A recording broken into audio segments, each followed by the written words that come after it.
Hi, in this video I'm going to show you how to export single datasets from ToolsUnited for your CAM or tool management system.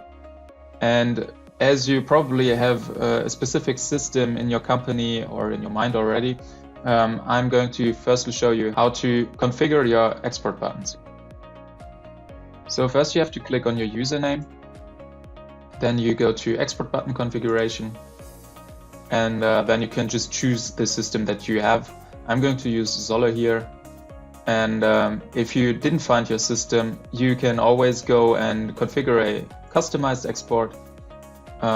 So you can just choose a standard or system format. Here I'm going to use DIN 4000 XML files.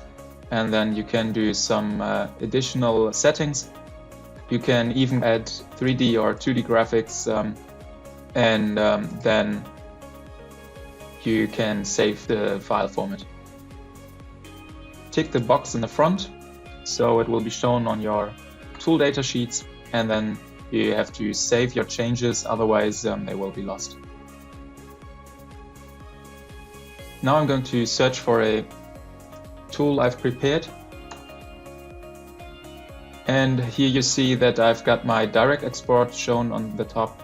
I've got my export configuration that I've customized before, and I can obviously always configure an export if I didn't configure anything before.